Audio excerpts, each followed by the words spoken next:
Bienvenido un episodio más a Lo Pensamos. Hoy tenemos una invitada muy especial que nos acompañará en este episodio, Carmen Trinidad, formadora y experta psicóloga en resolución de conflictos y además es la subdirectora de la Cátedra de Neuroeducación de Barcelona, con la que además esta semana estamos formándose todo el claustro de profesores con ella, que nos está encantando, tengo que decirlo. Me alegro un montón. Y queríamos invitarla al podcast para que también las familias puedan conocerte un poquito y les demos algunos consejos que me parece bastante interesante, ¿no? Pues gracias por la invitación, Paloma, y esperemos que sea útil para las Seguro que familias. Sí, yo creo que sí, yo creo que sí. Esperemos que sí. Bueno, vamos a empezar un poco porque yo es verdad que una de las cosas que más me ha llamado la atención y más me ha gustado de toda la formación que estamos haciendo, ¿no?, es cuando nos encontramos pues o a dos niños o incluso dos adultos, ¿no?, en una discusión, en un conflicto. Sí. Y queremos intentar, somos una tercera persona o incluso somos uno de los miembros de ese conflicto y queremos un poco parar ese conflicto. ¿Hay alguna manera de poder parar ese conflicto sin que sea de manera tan autoritaria o tan invasiva? De decir, hey, aquí, uno aquí y otro aquí sentado, ¿no? Que muchos padres tienden en eso de esto ya de los dos hermanos, que uno lo siento aquí y otro aquí y se tienen que pedir perdón, ¿no? Entonces, cuéntame un poquito. Pues venga, te cuento un poquito. El primero, y es importante que lo entendamos, el conflicto no es solo ese momento de la discusión. El conflicto es un proceso. Y seguramente viene de cositas, pueden ser cositas pequeñas, pero viene un poquito de antes. Lo que pasa que llega un momento que es como si se llenase el vaso de agua, ¿no? Totalmente. Hay gotas que lo desbordan. Cuando se desborda el vaso, no es el momento de gestionar. De actuar, ¿no? Exacto, de Cuando gestionar están ahí el conflicto. pegándose o estamos como adultos gritándonos, ahí. Hay que pararlo, porque es importante que no nos sigamos haciendo daño. Que la bola ¿no? se haga más grande al final. Exacto, que se convierta en una gran bola de nieve y no podamos después gestionarlo, ¿no? Hay que pararlo. Si somos una de las personas en conflicto, tenemos que ser conscientes de que todo lo que digamos en ese momento y todo lo que nos van a decir es sin querer, seguramente, sin ser intencionado, pero lo podemos recibir como nos está haciendo daño. Claro. ¿no? Entonces, si somos parte del conflicto, tenemos que ser conscientes y parar. Y decir, ahora no lo vamos a poder resolver, ahora no lo vamos a poder gestionar, mejor me calmo y ahí cada uno y cada una tiene sus estrategias diferentes, desde ir a tomar un vaso de agua, ir a caminar un rato, me encierro en el baño, a respiro. bailar, exacto, lo que sea, Sí, sí. pero pararlo, parar nosotros, porque cuando la otra persona, y decirlo, decir, mirad, ahora no es el momento, si seguimos así vamos a empeorar las cosas, así que yo necesito calma, necesito un tiempo, necesito parar y después continuamos, ¿vale? Es importante expresarlo. Vale, ¿y hay alguna Porque manera si de no- pararlo así más rápida? Sí, cuando tenemos a los... Yo niños, con mis por hijas, ejemplo. ¿no? Yo Vale. tengo 2 niñas y con mis hijas lo que hacía era, cuando estaban ahí en el fulgor de la pelea, digámoslo así, ¿no? Y estaban entusiasmadas diciéndose cosas, habíamos consensuado previamente una expresión, una palabra, se Vale. puede expresar, se puede hacer un gesto. ¿La consensuáis entre toda la familia? Sí, Vale, porque tiene que tener significado, vale. ¿vale? Y solo la utilizamos en esos momentos. Y entonces lo que hago yo es decir esa palabra, ellas, como saben qué significa, se dan cuenta de que ahí tienen que parar. Claro. Tienen que parar. Y no he impuesto nada, ni me he enfadado con ellas. Claro. Además, Y es- también creo que es una buena oportunidad de que ellos también aprendan a ponerle ese límite a sus propias relaciones, ¿no? Eso es. Y a parar y a no seguir haciéndote daño porque tampoco quiero Claro. hacerte daño, ¿no? Es lo que pasa Simplemente que me ha a lo mejor no tengo ese punto de vista que te estás diciendo y yo también estoy enfadada, ¿no? Exacto, estamos enfadadas y tenemos todo el derecho y toda la legitimidad para estar enfadadas, pero para resolverlo no podemos hacerlo con las emociones intensas y unas emociones que nos provocan malestar a nosotros y a las otras personas. Entonces, el tener eso, una palabra, un gesto, algo, pero que lo hayamos consensuado con toda la familia, es una maravilla. Al principio cuesta un poquito, ¿no? Primero cuesta que nos acordemos nosotros, los adultos, también de decir la palabra. La palabra. En vez de hacer algo que tenemos tan integrado, que es tú aquí y tú allí, venga, iros a la habitación, cada una a su habitación. Y cuando se os pase el enfado... Y cuando se os pase el enfado... Sí, sí, sí. Y así aprenden también ellas a parar para después pensar y que me después parece esto también un poco actuar. importante trasladándolo a los adultos, ¿no?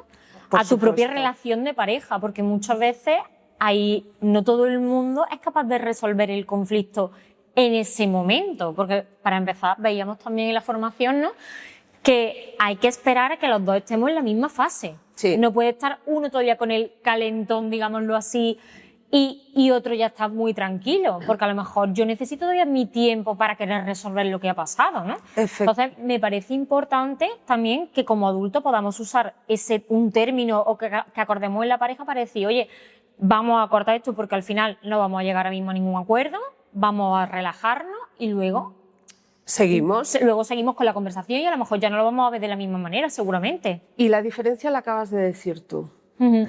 Cuando estamos en el enfado, ¿no? Nos decimos cosas, no nos escuchamos. Completamente. Cuando podemos relajarnos, parar y pensar, se convierte en una conversación. Claro. En una conversación cuya finalidad es resolver esa situación. Y en la conversación te sientes cómoda, te sientes más confiada y puedes decir las cosas de otra manera. Completamente. Y de forma tranquila, porque las palabras impactan muchísimo en las personas y impactan. Yo justo en lo nuestro hablábamos cerebro. el otro día en uno de los episodios, ¿no?, que muchas veces recordamos más la forma que tenemos de actuar que el propio acto en sí. Por supuesto. Entonces Por es muy supuesto. importante también aprender a comunicar, y más en niños y adolescentes, Sí. que al final se mueven muchas veces por impulso y son emoción pura. Entonces no van a controlar de decirlo correctamente, ¿no? Incluso cuando nos contestan a nosotros como adultos, ¿no? Sí, Y sí, muchas sí, veces sí. nos quedamos como diciendo, uy, lo que me ha dicho un poco, pero hay que entender eso también. Hay que entender que el conflicto es emocional. El conflicto no es parte de lo, entre comillas, de lo racional, ¿no? Cuando hay un conflicto es porque me ha hecho daño algo.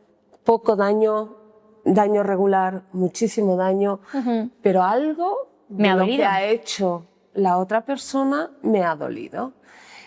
Y como me ha dolido, eso es la emoción.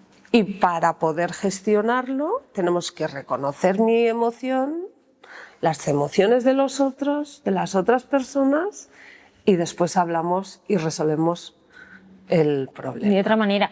Y ahora que hablamos un poco de resolver el problema, me encuentro con un debate ahí un poco interno, ¿no?, que lo hablábamos ayer, con el tema del perdón. Un gran tema. Un gran tema, porque, claro, yo estoy acostumbrada, ¿no?, a trabajar con niños, y es verdad que te encuentras situaciones de dos niños discutiendo y ahora llega el padre del niño que ha sido como el agresor, digámoslo Sí. así, ¿no? Le dice, pídele perdón. Y llega fulanito y le dice, perdón, y se va. Y el chiquillo, al que le han hecho daño, se queda con la cara de decir, bueno, pero yo sigo igual, o sea, no... Y parece como que como adulto te sientes mejor, porque dices, bueno, yo ya he hecho lo que estaba en mi mano, que es mandar a mi hijo a que se disculpe, ¿no? Entonces, ¿hasta qué punto ese perdón es verdadero? No, porque realmente tenemos ahí muchos conflictos como familia, como profesionales de educación, que es un paradigma, ¿no?, que siempre nos han inculcado de, hay que disculparse, hay que pedir perdón. Bueno, pero ¿hasta qué punto los niños entienden el valor de ese perdón? Es un gran tema. Es un tema que a mí me apasiona, el tema del perdón. Y quiero dejar claro, con todo lo que voy a decir ahora, que lo tenemos muy interiorizado. Y en una cultura occidental, cristiana, de raíces cristianas, el perdón es un elemento que lo tenemos muy en el ADN casi, sí. en el ADN nuestro. Entonces, que no nos sintamos mal cuando hacemos eso, ¿vale? Porque es necesario pedir perdón y es necesario pedir disculpas. A mí yo diferencio entre pedir disculpas y pedir perdón. ¿Y qué diferencia hay? Vamos a ello. El pedir disculpas es más una cuestión de educación y porque ha pasado algo que no queríamos que pasase.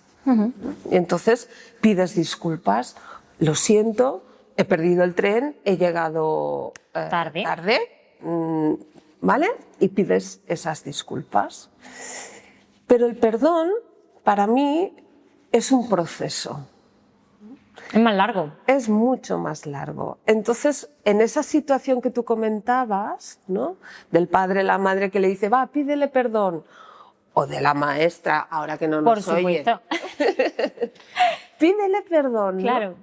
Porque lo tenemos muy interiorizado, es lo que es como nos que sale han automático. enseñado, sale automático. Ese es un perdón instrumentalizado. Vale. Que es un instrumento como para decir, bueno, yo ya he hecho lo que estaba lo que correcto. tenía que hacer, que es pedir perdón, y el conflicto se acaba. Claro, la otra persona se queda diciendo, es que yo no quería que me pidieses perdón. Yo lo que quiero es que entiendas y que comprendas lo que me está pasando a mí, ¿vale? Y todo eso es un proceso. Es un proceso que implica mirar a la otra persona, reconocerla, intentar entender qué es lo que está sintiendo, reconocer que no es tan fácil, que no es tan fácil, reconocer lo que tú has hecho también, ¿no?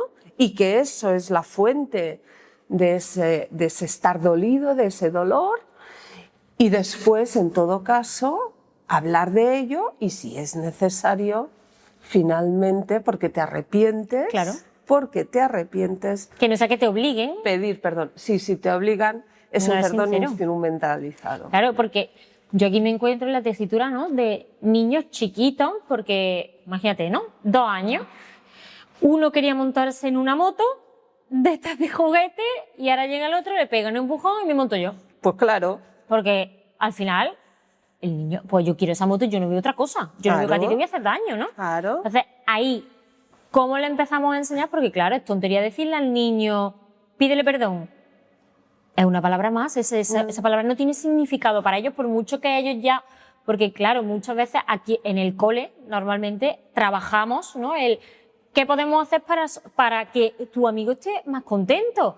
Pero no les decimos, pídele perdón, porque Eso al final es una palabra que no, pero es verdad que muchas veces los niños ya directamente, pues yo ya le pedí perdón, como diciendo, pues yo ya he cumplido, ya no me tienes que ir que reñir, porque ya lo he hecho bien, ¿no? Exacto. Entonces, claro, pero por otra parte dice, en algún momento hay que enseñárselo para que cuando sea más mayor, ya tengamos una primaria, una secundaria, realmente sepa el valor de esa disculpa, ¿no? Sí, lo has dicho perfecto. De hecho, primero, los niños pequeñitos, de 2 años, 3, 4, hasta 5 casi, no tienen la capacidad mental para ponerse en el lugar del otro. Es decir, no hay empatía. No hay empatía. Y eso, claro, dificulta el hecho de que ese perdón, de hacer todo ese proceso que comentábamos antes del perdón. Entonces, ¿qué hacer en situaciones de estas, no? Primero, cambiar el foco de atención del niño o de la niña que se está sintiendo mal, que está llorando, el que le han quitado la moto, el que estaba jugando primero con la moto. Eso es muy común. Entonces, cambiar un momento el foco de atención para que se calme. Y después ir al otro niño y simplemente, y a partir de ahí ir progresando en función de la edad, ¿no? Decirle, mira, ¿has visto qué le ha pasado a tal? Claro. ¿Qué está haciendo? Y a lo mejor es, pues está llorando. Y a partir de ahí la Y empezamos a pregunta que reconocer vos emociones, ¿no? Eso También, es. súper importante. Eso es. Y a partir de ahí lo que vosotras hacéis, que es, ¿y qué podemos hacer para que deje de llorar? ¿No? Claro, buscamos un poco que a lo empiece a buscar mejor- soluciones. Que a lo mejor es, o seguramente a los 2 años, es no lo sé exactamente, Claro.